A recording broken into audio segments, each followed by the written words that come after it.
Bom dia! Bom dia! Mais um sábado feliz! Não é possível que a internet resolveu fazer me deixar na mão de novo. Vamos lá, né? Vamos esperar aí as pessoas entrarem novamente. A internet não. Hoje a internet precisa me ajudar. É porque tem uma convidada especial vindo de Caruaru, uma nutri maravilhosa para a gente começar a fazer essa live. Vamos lá, né? Ficar aguardando aí um pouco, que a gente precisou, a internet caiu e a gente precisou abrir outra live para começar a nossa conversa de hoje. Mas agora, vamos lá, né, dona Paula? Vamos lá, dona Paula. Vai dar certo, Paula, vai dar certo.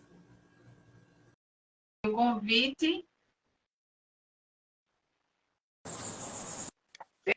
deu certo! Agora, Estou lhe ouvindo. opa, agora deu certo.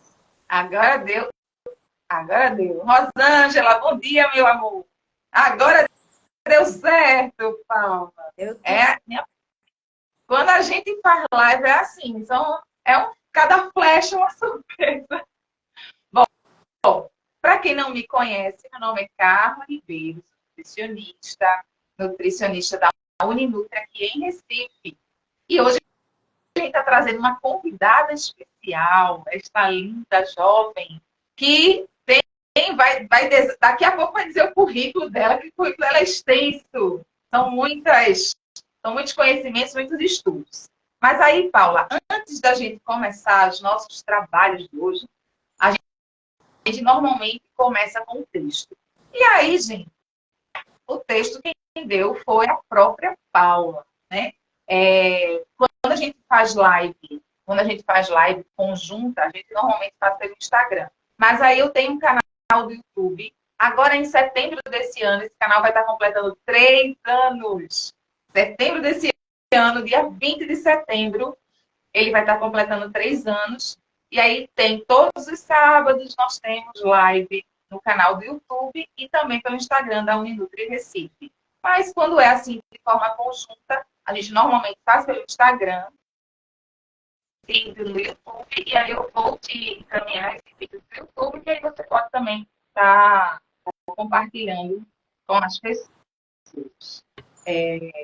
Aí você vai me dizendo aí, porque assim, aqui eu vejo que eu estou normal, aí depois você vai me dizendo se está tudo certo, né? Na internet, se você está me vendo. O pessoal também, né, que está entrando aí na live, vai falando para a gente se está tudo bem em relação ao som, à imagem, beleza? Bom, e aí, né, Paula me traz uma pessoa maravilhosa, que é o Carl Jung, né? Esse psiquiatra fantástico. E ela me disse assim, Carla, eu gosto muito dessa frase.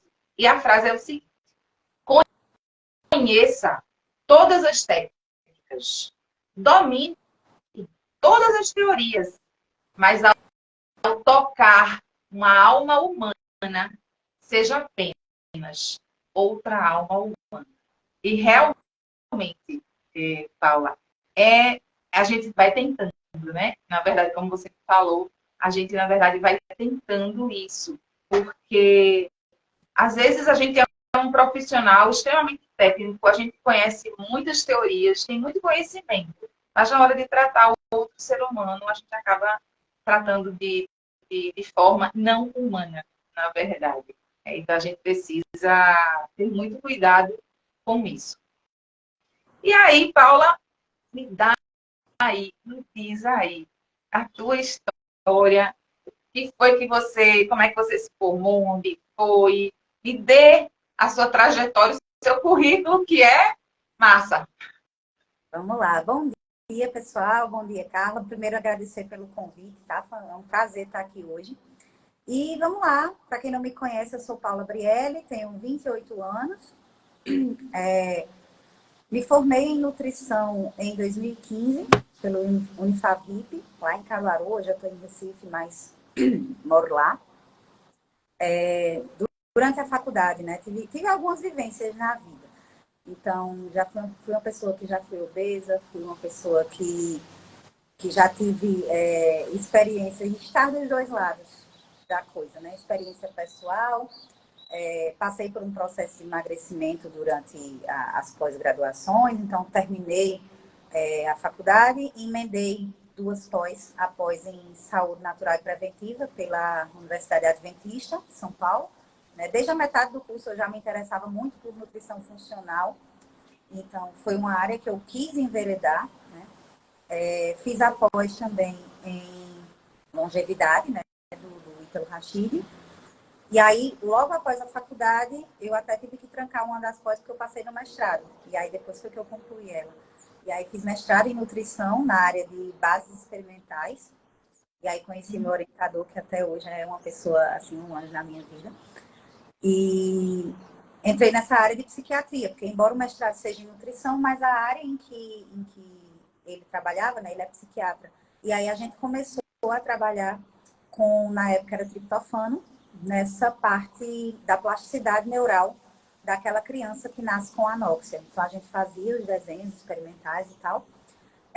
Aí, depois do mestrado, no finalzinho do mestrado, engravidei, tive filho, tive o primeiro com diagnóstico de TEA, né? Ele veio, o diagnóstico só veio aos 3 anos, mas com 6 meses eu já sabia, porque quando a gente começa a estudar, né, a gente começa a ver. Então, eu meio que me dei o diagnóstico e comecei a tratá-lo, não com medicamento, mas iniciar as terapias para desenvolver e fazer o que a nutrição tivesse disponível para ajudá-lo a desenvolver. Então, foi isso que eu fiz, até chegar realmente o diagnóstico. Hoje é classificado como um TEA leve, mas quando ele foi diagnosticado, não era. Então, vejo o poder que a nutrição pode fazer, não de curar um TEA, mas de fazer essa transitar pelo espectro. Né? A gente não precisa ter todas as comorbidades também que o TEA pode trazer. A gente pode modular algumas coisas com a alimentação. Tive um segundo filho, também tenho diagnóstico de TEA. Então, hoje eu trabalho com essa área, trabalho com esses pacientes, com ênfase nessa seletividade alimentar, né?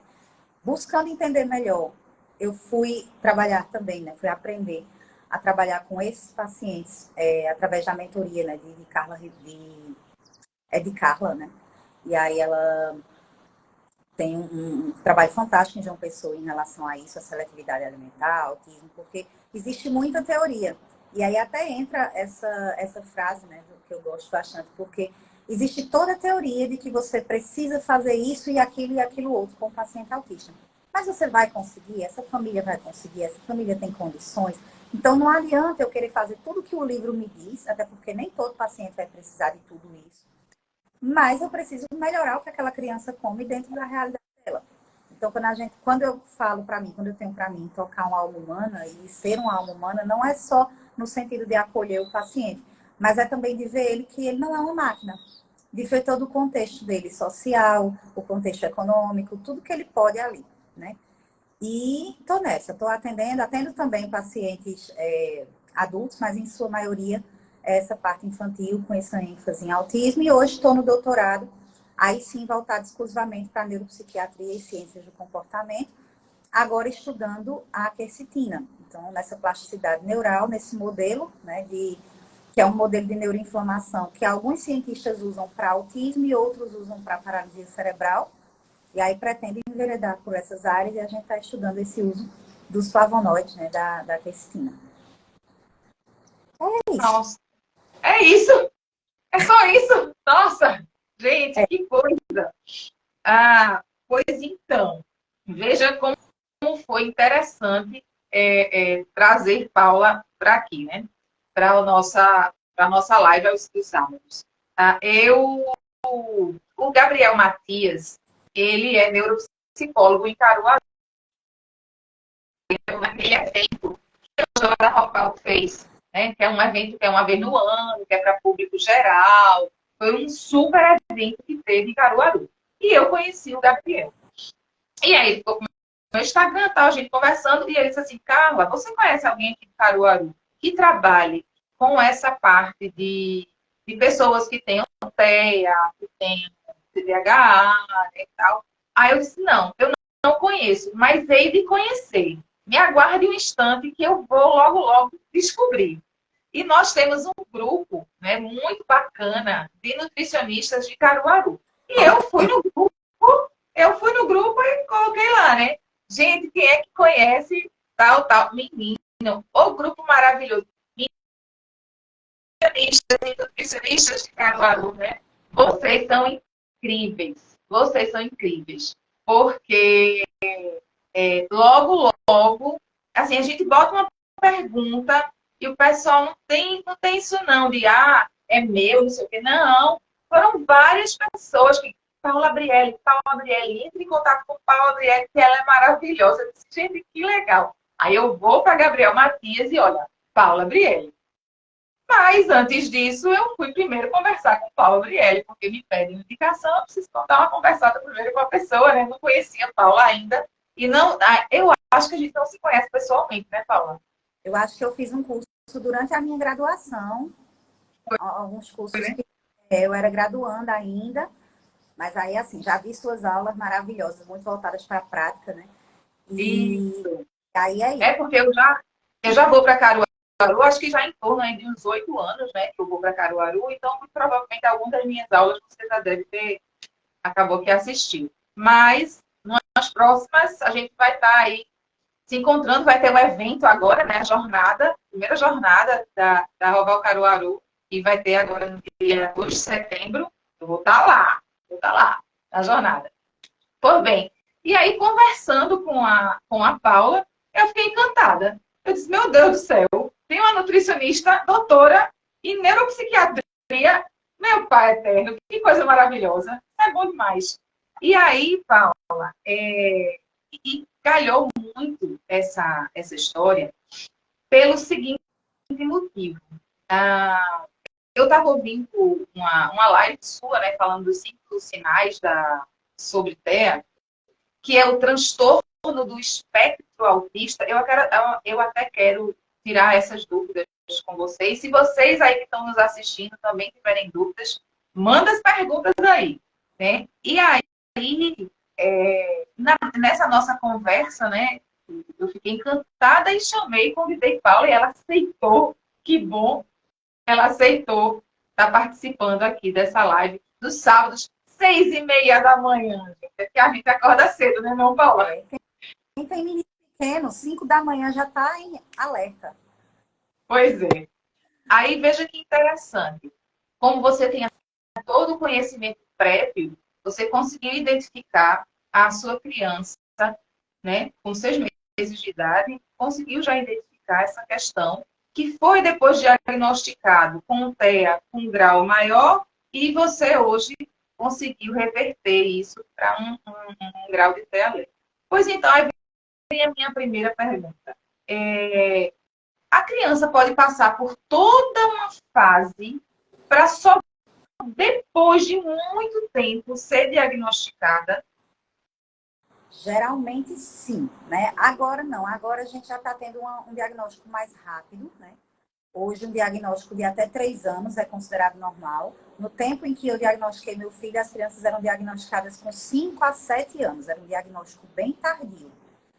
E hoje em dia não, hoje em dia os profissionais eles já vêm estudando um pouco mais sobre os sinais precoces de TEA, desde bebezinho, que antigamente não acreditava que existiam esses sinais, então hoje a gente já percebe que sim, e está sendo feito um diagnóstico um pouco mais rápido. Mas o que é que acontece? Esses comportamentos, né, que caracterizam o TEA, eles são um pouco subjetivos, porque nenhuma criança TEA é igual à outra. Então, cada uma é única, cada uma tem uma série de limitações que pode acontecer e uma série de vantagens, digamos assim, e elas vão oscilar, né? Então, a pessoa, até definir um diagnóstico, até meio que bater o martelo, esses comportamentos eles têm que perdurar. Então, por isso, a criança ela fica em acompanhamento com o neuro. Geralmente, na primeira consulta, ele até suspeita, mas ele não dá o diagnóstico de primeira. Né? Suspeita de um neuro que dá o diagnóstico de primeira.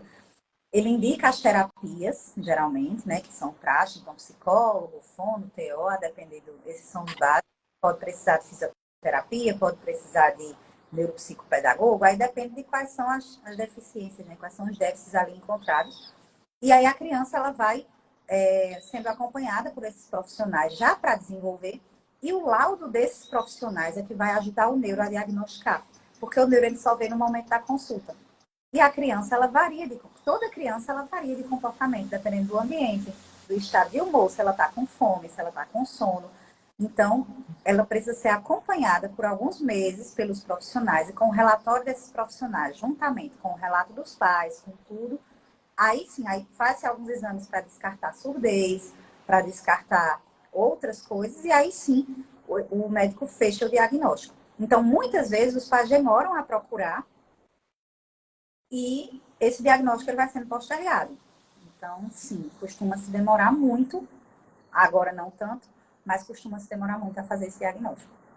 Ô, Paula, até porque, assim, apesar de hoje isso estar sendo muito mais comentado, né, na mídia, de uma forma geral está sendo mais comentado, mas eu acredito ainda que tem muito preconceito. Então, o que que acontece? Eu falei essa questão do diagnóstico, e eu vou perguntar outra coisa, que é o seguinte, gente, se vocês quiserem perguntar, aproveita a oportunidade. A pessoa pode passar uma vida com autismo e já está adulto e tem várias. E assim, você vê que tem um sofrimento interno, mas a pessoa não sabe o que tem e no fim das contas ela tem autismo e nunca ninguém diagnosticou. Muito, acontece muito. Tem um cunho genético muito forte, né, no TEA. Então, geralmente, quando a gente diagnostica a criança, a gente termina diagnosticando algum profissional, algum familiar, né, adulto.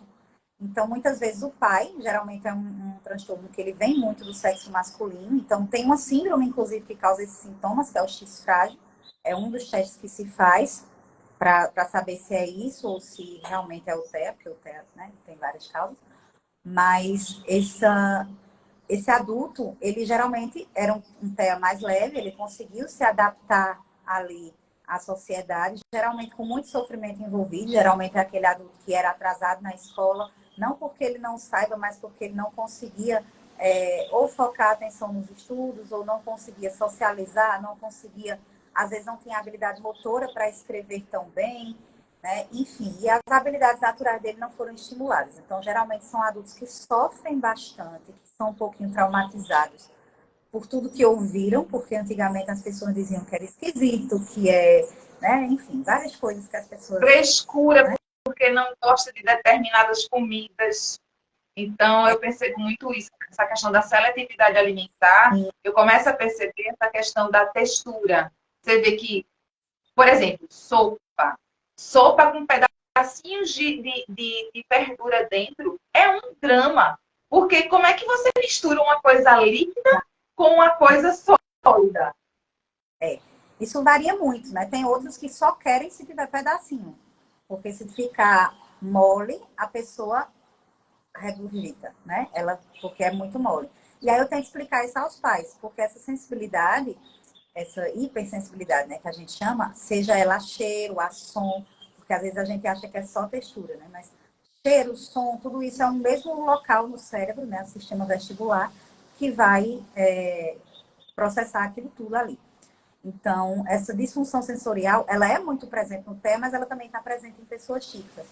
Então, quem tiver aqui paciente, né, que às vezes eu não como verdura nenhuma, tenta mudar a textura, tenta ver, porque mesmo que não seja um paciente TEA, pode ser que exista esse transtorno do processamento sensorial e a pessoa realmente não consiga. E eu tento até explicar aos pais, porque tem pai que quer forçar e tal.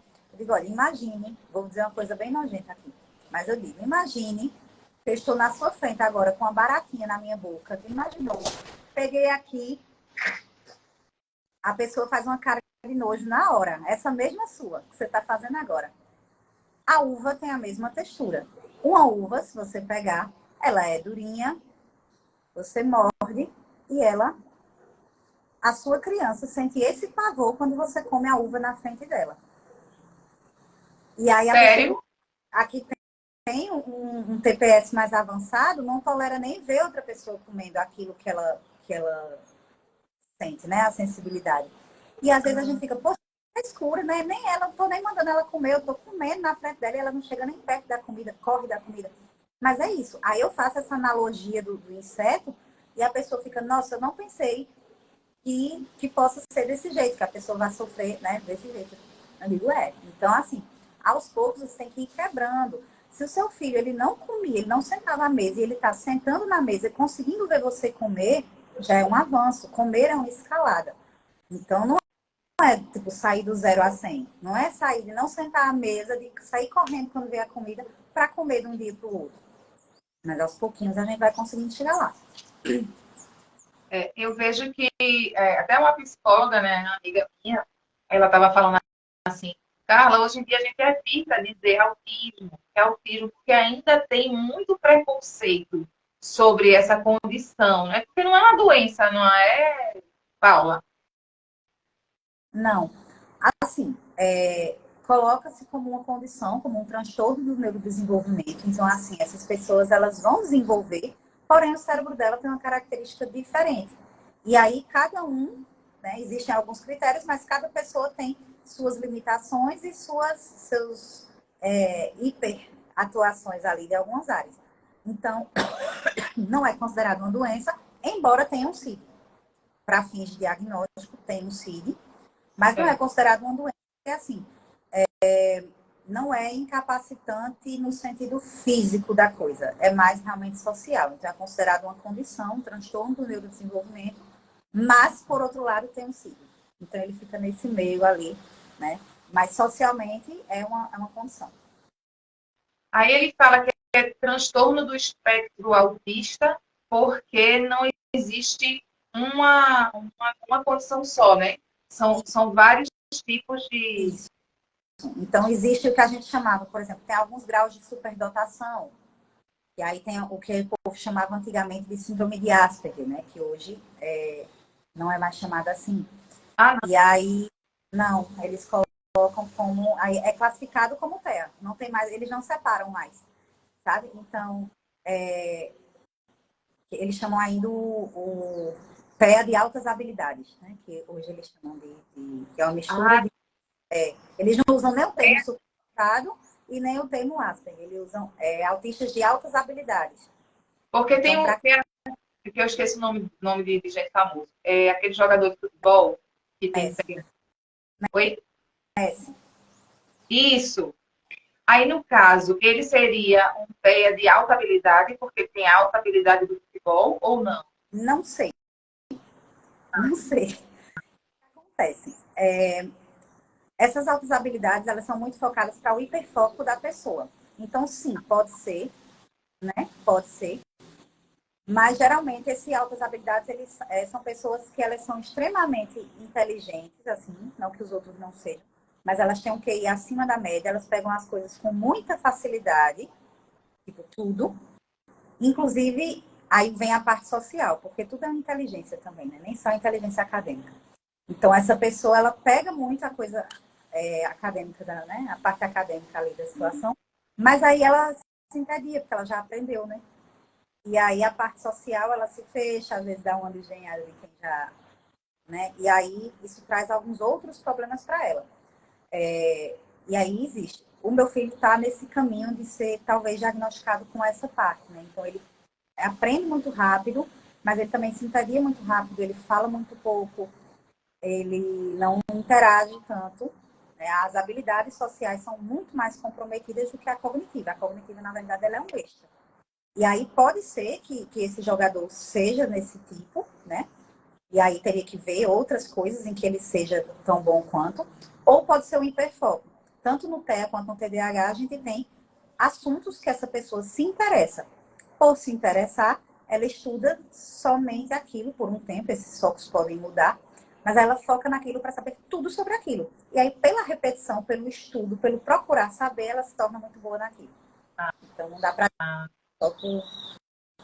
Então, o hiperfoco seria mais isso. Ela é seletiva também, além dessa parte alimentar, ela é seletiva também no conhecimento. Então, ela vai focar naquilo, e às vezes ela está tão aí focada que quem está do lado, e É a um dos pessoa também fala sozinha, ela está lá no mundo, né? Como você disse, a pessoa está no mundinho dela, sim, vivendo aquela um dos aquela critérios história. diagnósticos, né? Então Mas tem a você parte falou de uma coisa habilidades assim, sociais. ah, Desculpa, eu não vi que você estava falando porque travou. não, que foi com o que você estava comentando, né? A esse respeito, que dessas habilidades sociais e desse hiperfoco. Bom, mas você falou no início que você conseguiu, como você disse, não é uma coisa, não é que tenha cura, que nem precisa ter cura, na verdade. Você precisa fazer com que a pessoa consiga conviver melhor, né, dentro dessa sociedade que a gente vive. Mas você disse uma coisa muito importante, que eu acho que tem algumas nutricionistas nos assistindo, né? Oi, Amanda. Teve vários bons dias aqui que a gente. Várias pessoas que entraram na live, né? Bom dia. Rosângela, a live vai ficar gravada, tá certo? Tá tranquilo, né? Às vezes o pessoal não pode assistir tudo logo agora ao vivo. Vai ficar gravada assim, tanto aqui no Instagram, e depois para quem quer assistir vai estar no YouTube também. E aí, o seguinte, logo no início da nossa live, você falou que você mesma acabou já percebendo, né, no teu filho, e que você começou a agir. E aí vem a minha paixão, que é a nutrição. Né? E eu acho que é a sua também. É isso? Pelo que eu estou entendendo, você também é uma apaixonada pela nutrição. E que é. Agora vamos contar esse segredo. Porque, veja, eu sei que tem muita gente, volta a dizer, fala aquela história do preconceito. Por isso que a minha amiga, né, disse assim, Carla, não diz que é autismo. Fala TEA. Aí se alguém diz assim, o que é TEA? Você diz transtorno do espectro autista, porque ainda tem aquela, é muito estigmatizado. Oi, Estevão, bom dia. Amanda, beijo pra tu, criatura. Olha, Denise, Paula é maravilhosa. Uhum. Obrigada, Denise. Tá vendo só? Ô, coisa boa. Eu não... Veja, então, assim, ainda tem, ainda tá, eu acho que ainda é muito estigmatizado, né? Essa questão de você dizer assim que a pessoa tem autismo, porque você já vai lá para aquele grau mais extremo do autista, que é aquela pessoa que não consegue ter o seu desenvolvimento cognitivo, desenvolvimento neuromotor, não é isso? Eu acredito que talvez evitar a gente dizer que a pessoa tem autismo, eu acho que muito por causa disso, por conta desse preconceito. Não é isso? Geralmente o sufixo ismo, né? Ele diz respeito à doença. Então é o mesmo viés, é o mesmo pensamento das pessoas que chamam homossexualismo ao invés de homossexualidade. Então, autismo é tipo estrabismo, tipo, enfim, pode ver, muita doença a gente chama ismo no final. E aí, por conta disso, né, que é um termo capacitista, então utiliza-se TEA, né, é que nem portadores de autismo. Você não está portando, você não leva, deixa em casa. Então, são termos que são um pouco capacitistas, por conta disso a gente não utiliza. Então, são pacientes TEA, né? Não é portador de TEA, porque o TEA não é uma doença, é uma característica, são cérebros neuroatípicos. E aí vai entrar o TEA, vai entrar o TDAH, vai entrar, né, N transtornos, sejam eles do neurodesenvolvimento, sejam eles de personalidade, né? Às vezes a pessoa ela tem um transtorno, por exemplo, bipolar, ela tem um outro transtorno, e aquilo não é uma doença. É uma diferença no funcionamento, né, em como funciona ali o cérebro dela. Então, não é considerado doença, por isso o termo ismo, ele sai, esse sufixo, né? Certo. Ah, Aí, mais uma coisa para a gente estar tá vendo, gente. Então, muitas coisas que a gente está aprendendo nessa live hoje. Por bem, aí, né, você falou nessa questão de. Porque eu tenho uma paciente, o filho dela tem autismo, A minha internet está... Travou. Parou do Tem Autismo. Deixa eu ver se tá. Vamos voltar direitinho aqui. Gente, Aqui para mim voltou. digam aí. Para você voltou? Pra mim voltou. Eu só não consigo ver comentário. Então, se tiver alguma coisa, você me... Não, né?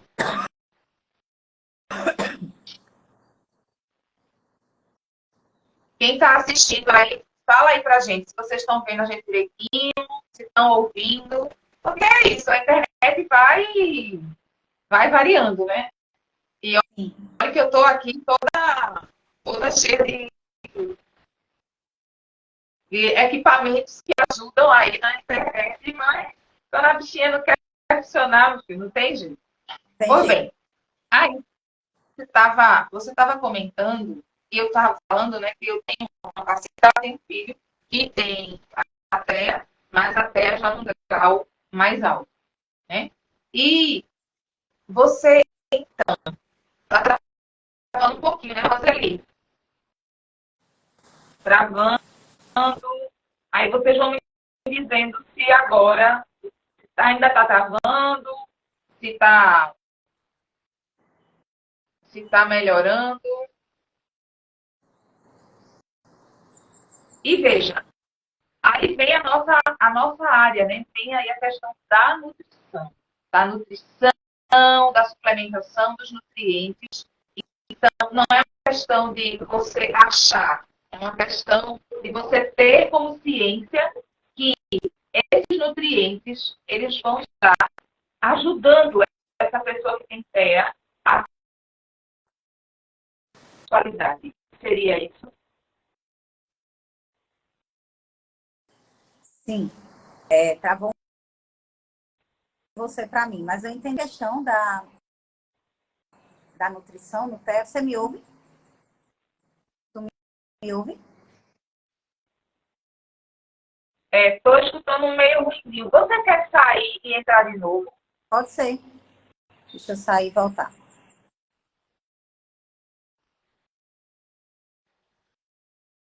Deixa eu convidar de novo a Paula.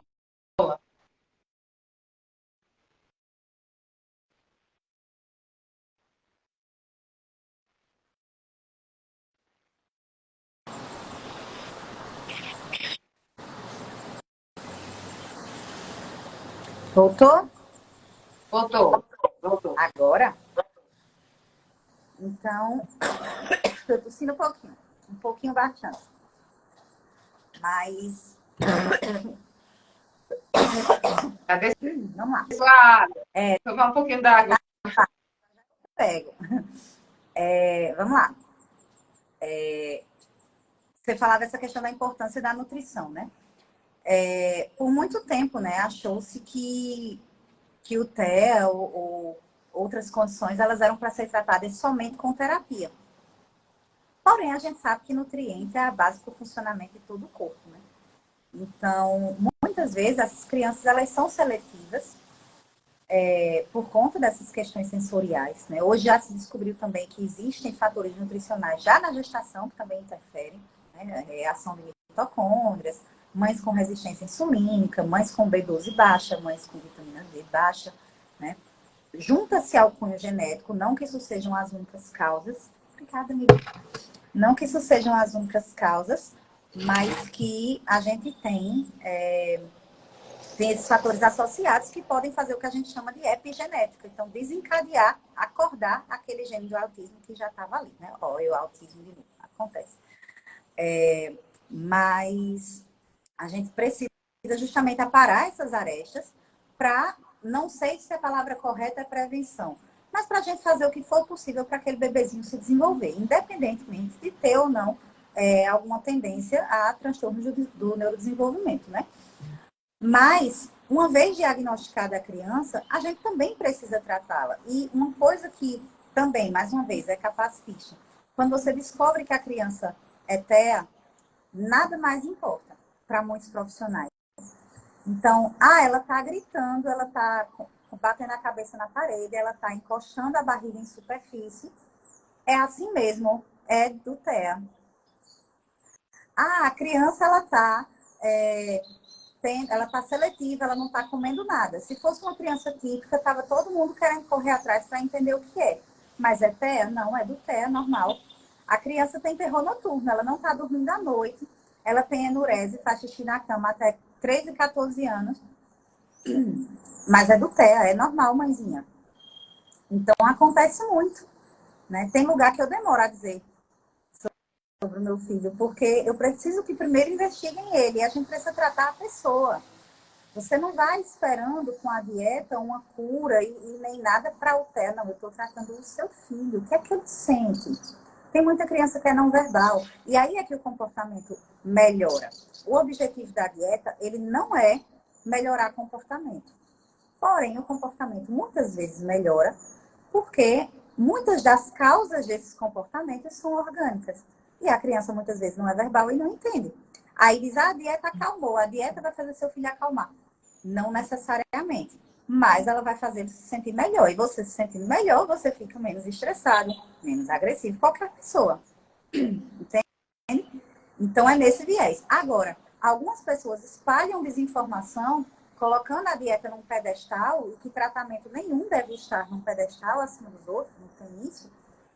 Quando se coloca a dieta num pedestal, você abre margem para outros profissionais colocarem na conta do charlatanismo. Porque você está prometendo uma coisa que você não pode cumprir. Nem a terapia pode cumprir. A terapia coloca que são muitos anos até desenvolver o máximo que ela pode. Mas a terapia não pode chegar, o terapeuta não pode chegar e dizer, eu vou fazer seu filho falar. Por exemplo, ele pode ou não. Então, é isso, é uma coisa que é para se somar, né? A nutrição, ela vem, então, trazendo essa abordagem de suprir aquilo que falta, de tentar modular possíveis sintomas gastrointestinais, né? Focando especificamente em seletividade. Existem algumas causas para a seletividade, não é só a sensorial que a gente pensa. Existem as sensoriais, existem as causas motoras orais. Então, tem criança que começou com introdução alimentar errada, só tomava comida batida, né? Enfim, então ela pode ter alguma hipotonia, não conseguir mastigar bem, e com isso ela só come pastoso. Tem outras que são mais sensoriais, que só comem comida seca, porque tem nojo da pastosa. Tem outras que têm adenoide, que tem problema com adenoide, que respira pela boca. Então, se você respira pela boca e o alimento demora muito a ser mastigado, eu vou ficar sem respirar para poder mastigá-lo. Então, eu não vou querer. Então, eu vou viver de mamadeira, que é mais fácil. Gente, você está abrindo um mundo de possibilidades, porque como eu não trabalho com crianças, né? Eu não atendo crianças, eu só atendo adultos. Mas o que que eu percebo? O que você está falando, Paulo, minha mente está fazendo assim. São adultos que têm essas características que você está falando. Adolescentes, adultos com essas características, e às vezes a gente não dá conta disso. Ou seja, a pessoa prefere tomar um caldo, comer um alimento pastoso, porque ela só vai fazer engolir. Por quê? Porque tem adenoide, você não consegue respirar. E se você você começa a mastigar, outra coisa, pessoa que mastiga muito rápido, e aí começa a entrar ar, e aí fica, né? Aí começa a ficar estufado, começa a ter má digestão, e a gente nem dá conta que é um problema que ela pode ter no nariz. Gente, e aí eu vou que precisar coisa da linda fono. falar isso. Eu vou precisar da fono. Sem a fono, eu não vou conseguir resolver. Quando é sensorial, vamos trabalhar com TO, vamos trabalhar com alguém que trabalha essa parte sensorial. Quando é motor oral, então, minha função enquanto nutricionista é identificar as causas dessa seletividade, para eu saber qual terapeuta eu procurar. Geralmente, a criança ela já é acompanhada por toda uma equipe, mas eu preciso me reunir com essa equipe para dizer, ó, o que eu vou trabalhar aqui, você vai trabalhar em terapia, vamos fazer junto. Eu vou trabalhar em casa, isso aqui, você vai trabalhar na terapia, esse mesmo alimento, para ver se a gente ganha ele. Então, é isso que eu faço. E a outra causa, que é negligenciada, deixada embaixo do tapete, são as causas orgânicas. Tem criança, muita criança TEA, que tem hipocloridria. E aí não é uma relação de causa e efeito, mas a gente observa que muitas têm. Por isso, muitas têm também deficiência de B12, deficiência de metilação, porque a B12 precisa de ácido, né? Enfim. para ser ativada. Então, assim, muitas têm hipocloridria. E aí, muitas delas não conseguem comer nenhum tipo de carne, ovo, nada, porque ela não digere, a barriguinha dói. Só que ela é não verbal muitas vezes. Então, ela não vai dizer que ela tem dor na barriguinha. Ela não digere. Paulo, como é que você vai descobrir isso? Então, eu observo alguns comportamentos. É aquela criança que ela come, pouco tempo depois ela coloca a barriguinha ou no chão ou na parede. E fica. Provavelmente para aplacar os gases, a dor. Né? Então, ela fica sempre pressionando a barriga em superfície. Eu vou avaliar as fezes dessa criança. Então, essa criança, como é, né, na escala de Bristol, ela é constipada, ela alterna diarreia com constipação, é criança que tem muco nas fezes. Então, se eu tenho muco, eu posso ter excesso de proteína, eu tenho, né, problemas ali em toda essa digestibilidade, que vai causar essa inflamação, todo esse processo inflamatório lá no meu intestino. Essas fezes, eu pergunto até esses detalhes à mãe. Fezes O fétidas? tal do, o tal do pum fedorento também, né? É essa pergunta. Então, assim, essa criança, ela faz cocô, beleza. É fétido? É. Mas eu pergunto desse jeito. Cheira é ácido? São fezes ácidas, espumosas, daquela que arde o olho? Ou é cheiro de carniça? Pergunto desse jeito à mãe. Porque quando eu sei, quando é um cheiro putrefato, quando é um cheiro de carniça, é má digestão proteica. Então, eu vou Sim. já nessa parte da produção do ácido. Se for um cheiro ácido, pode ser alguma intolerância à lactose ou excesso de carboidrato. Então, eu sei mais ou menos qual está sendo o desbalanço ali.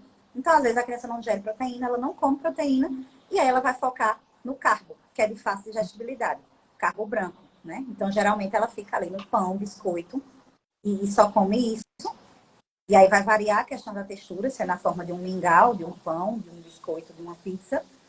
Mas ela não consegue tolerar uma carne, um frango, um ovo, porque ela vai ficar rotando, ela vai ficar passando mal, ela não sabe falar isso, dói. Né? Muitos têm esofagite, eosinofília, que não sabem. Né? Então, a criança tem dor, a criança tem refluxo. Muitas crianças TEA, bebezinhos, choravam muito à noite, ninguém sabia por quê. E às vezes era cólica, tinha muita cólica desde bebezinho. Muitas crianças TEA descobrem, né, o TEA, começam os primeiros sintomas depois que introduz a fórmula. Não é que o leite seja vilão, não é.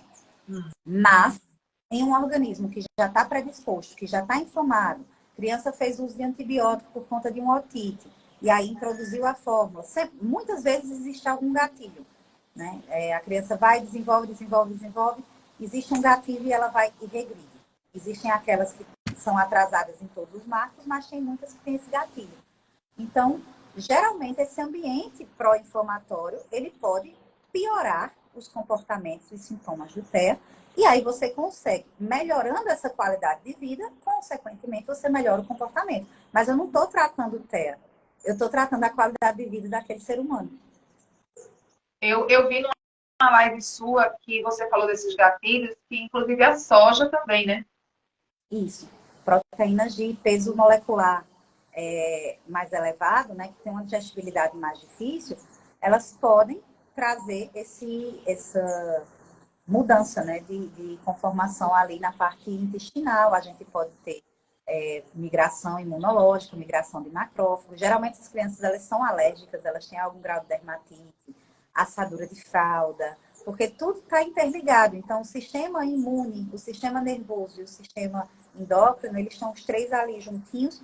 E aí, quando você desregula um, isso pode interferir os outros. Aí vem um outro ponto. Algumas pessoas dizem que dieta cura TEA. Não cura. Se curou, a criança não era TEA. Ela tinha alguma alergia alimentar, ela era celíaca, ela era outras coisas que geram uma síndrome que a gente chama de autismo-like. Que a pessoa desenvolve sintomas autísticos sem ser autista. E aí sim, a dieta vai remir o espectro, porque essa criança nunca esteve no espectro. Muitas crianças hoje não estão no espectro. Mas são diagnosticadas erradas, porque, né, existem esses comportamentos que podem haver, por exemplo, em caso de síndrome fúngica. Mãe que teve candidíase de repetição, parto normal, criança teve sapinho durante a amamentação, a mãe teve ali candidíase nesse momento, a criança já nasceu com crosta láctea e tal. Esses fungos, como a cândida, eles têm efeito também em nível cerebral. A toxina dela pode causar alguns efeitos, como irritação, mudança de humor, que a gente vê na saúde da mulher. Quando a gente vai investigar a síndrome fúngica na saúde da mulher, a gente não observa distensão abdominal e também observa variações de humor, TPM, insônia. Só que quando você coloca isso numa criança, o que é que o povo diz? É. E às vezes não é. Entendi. E aí eu vi também, né, que você estava comentando sobre alguns suplementos que a gente pode estar utilizando. Agora você está aí com o estudo da quercetina, né? Eu espero que tenham aí bons resultados. É engraçado, eu estava dando aula essa semana da mentoria quercetina. Então, quercetina é um suplemento maravilhoso, um bioflavonoide, um antioxidante incrível, né? E aí, eu estava ouvindo que você está, como você acabou de falar agora da vitamina B12, então tem alguns suplementos, micronutrientes, nutraceuticos que você suplementa para essa pessoa que tem TEA.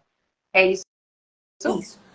Isso. No começo, eu começo com essa modulação do intestino. Então, eu vou trabalhar para esse paciente nutrientes como glutamina em dose baixa, porque se for em dose alta, ela pode ir para o cérebro virar glutamato e eu agitar mais a criança. Então, dose baixa para o intestino sequestrar realmente essa glutamina e ficar ali. Então, eu vou melhorar essa barreira, né, a integridade ali do intestino. Posso usar enzima digestiva, posso usar tinturas, né, tintura mãe de alecrim, dependendo da idade da criança, tintura de hortelã, para melhorar essa digestibilidade. Melhorada a digestibilidade, aí numa segunda consulta eu vou para o probiótico, e aí sim eu já posso começar algumas vitaminas e minerais, porque não adianta eu dar antes que ela não iria absorver bem. Com essa parte do intestino, e aí pode ser associado a algum PEG, algum laxante, dependendo do caso da criança, ela melhorando essa parte gastrointestinal, o comportamento já melhora. E aí eu vou trazendo alguns suplementos depois, a depender da necessidade. Então, vem vitamina D, vem ômega 3, magnésio e zinco, que participam de mais de 100 reações. Então, desde a parte de metilação, a parte de utilização energética, quanto a parte cerebral, a gente precisa desses nutrientes, quanto o complexo B, né? B6, B9, B12, B1, B2. Então, existem estudos aí já que associam, por exemplo, riboflavina, né, ao melhor desenvolvimento motor. Existem estudos, a gente sabe, né, que para converter o triptofano em serotonina eu preciso de B6, para fazer dopamina eu preciso de B6, para o metabolismo energético, que às vezes é um pouquinho comprometido nesses pacientes, né, a parte mitocondrial que a gente herda da mãe. Então, esse paciente ele precisa dessa B12, desse zinco, desse magnésio, pode utilizar cromo também. Então, vai depender. O paciente que é muito seletivo, eu passo um multivitamínico. Separo as lipo das hidrossolúveis e vou passar tudo, porque ele não come nada. Já peguei paciente de comer só leite. Só isso, mais nada. Então, então assim, existem essas particularidades, mas a base é essa. Eu trato o intestino e depois eu fazendo essa parte de suplementação vitamínica, mineral.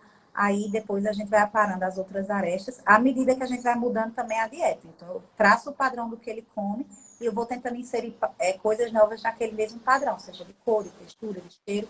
E aí eu vou fazendo isso, a terapeuta vai trabalhando isso dentro de sessão e a gente vai ganhando novos alimentos. Mas não dá para eu passar de um salgadinho com uma fruta.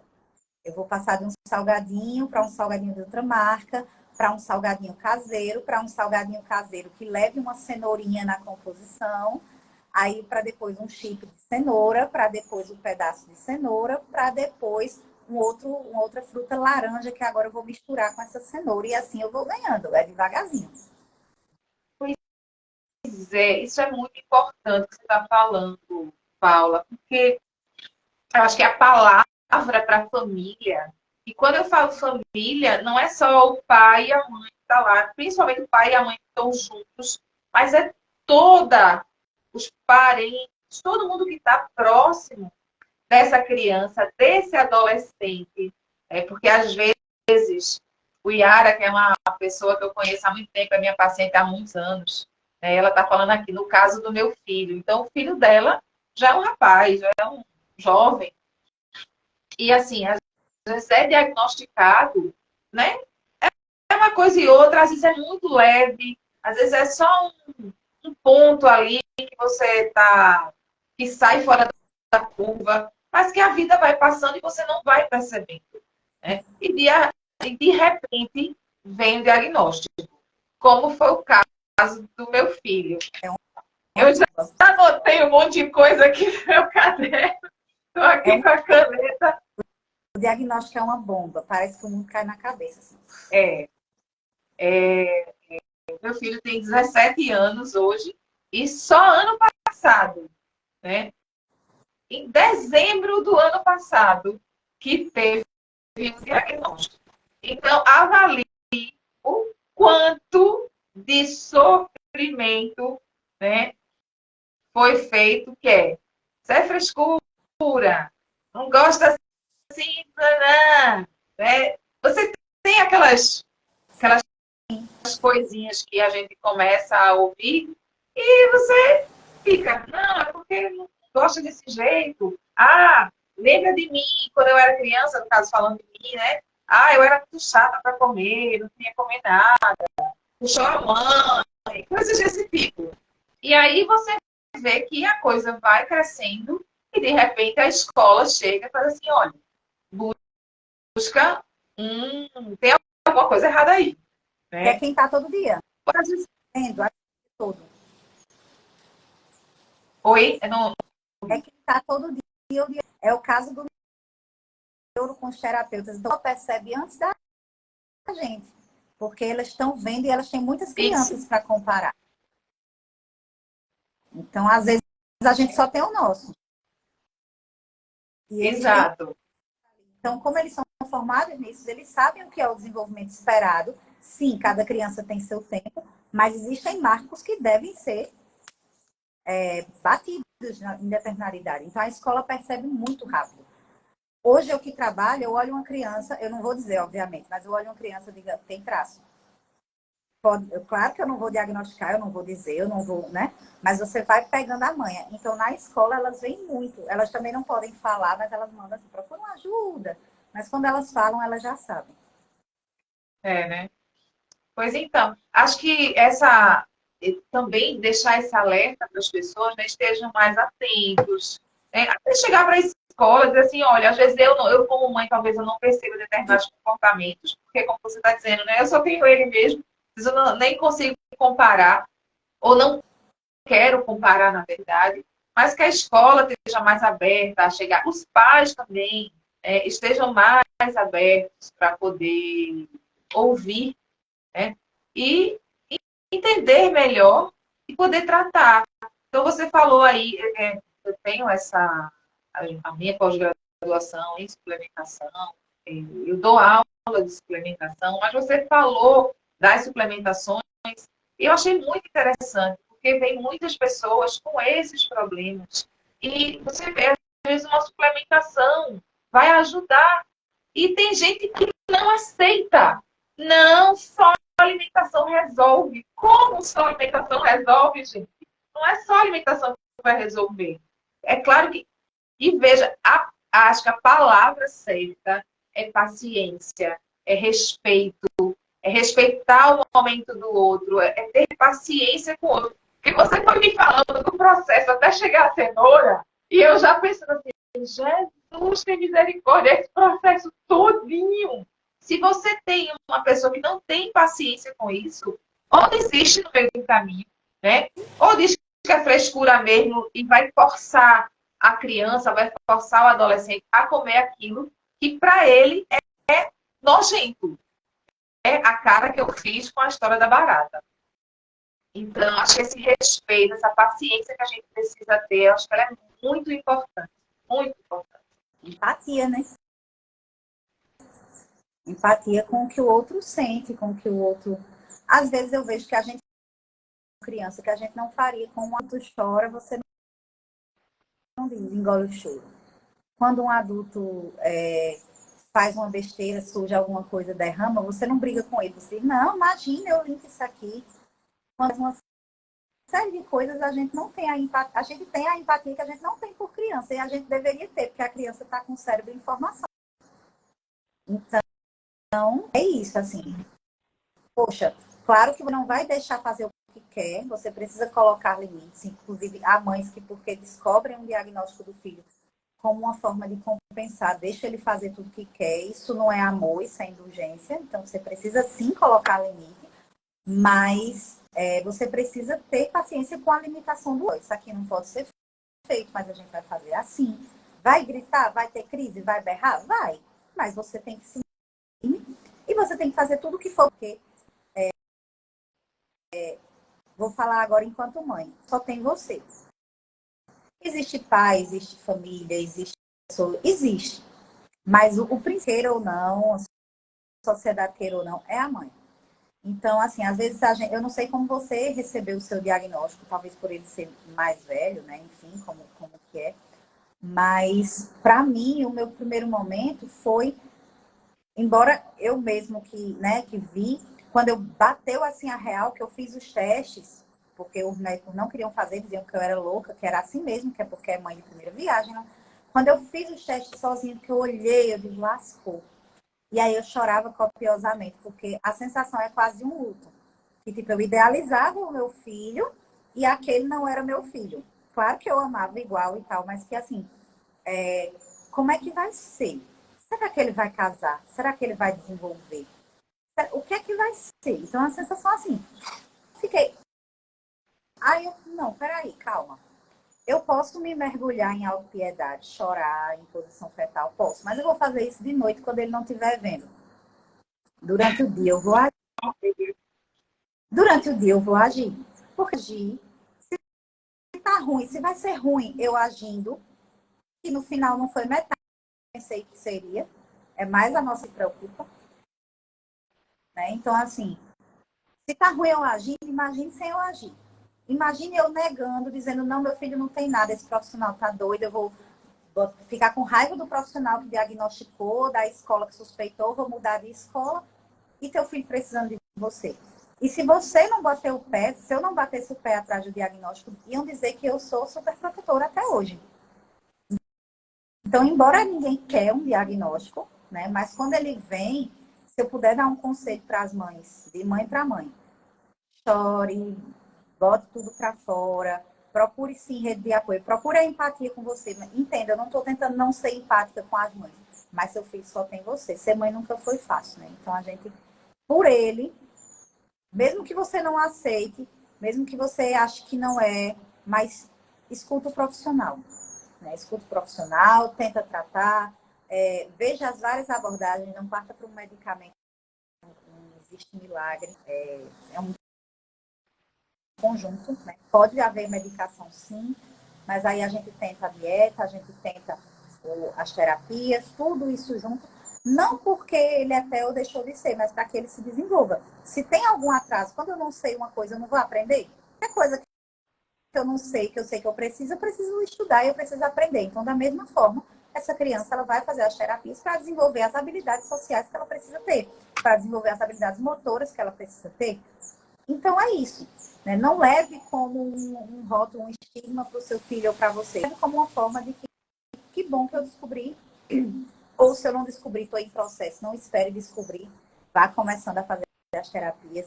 Vá procurar um nutricionista que seja da área, né, infantil, pelo menos, se não for especialista em terra. Exato. E vai Aí fazer. veja só, aí no caso você que é especialista em terra, aí no caso, Paula, se é um adulto também que de repente resolvesse, assim, ouviu essa live assim, mas eu vou procurar uns testes para ver se eu tenho autismo. Autismo no adulto. Certo. Também a gente consegue ajudar com a nutrição. Então, que seja criança, adolescente, adulto, é procurar uma nutricionista especializada. No caso, vai procurar você, que vai atender tanto presencial quanto online. E agora é a pessoa a quem eu vou indicar. Não é isso? Oi, Yara, tá ouvindo? Vamos procurar a Paula. E aí, você atende só em Caruaru? É isso?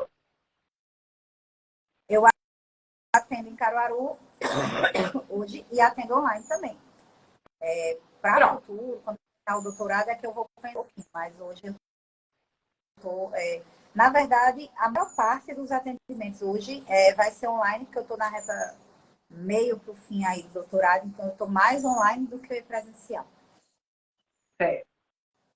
Então, ok. Aí eu vou deixar os seus contatos, né? Eu tenho se você quiser deixar aí registrado, não adianta. Você manda para mim os seus contatos, que aí eu vou estar disponibilizando vou anotar, né? Vou escrever lá o seu contato, porque hoje eu só tenho o seu contato aí, pessoal, o contato do seu celular, mas pode ser esse mesmo? Pode sim. Pode ser o seu WhatsApp, né? Pronto, eu vou deixar na live o contato do seu WhatsApp. Bom, eu acho que é muita. Se deixar, Paula, a gente vai ficar até de noite conversando. Porque é muita coisa, muito assunto. É um assunto que eu acho que não se esgota nunca. Tem muitas coisas para a gente conversar. Mas, né, o tempo vai passando e a gente vai finalizando essa live de hoje. Foi para mim, foi super live, né?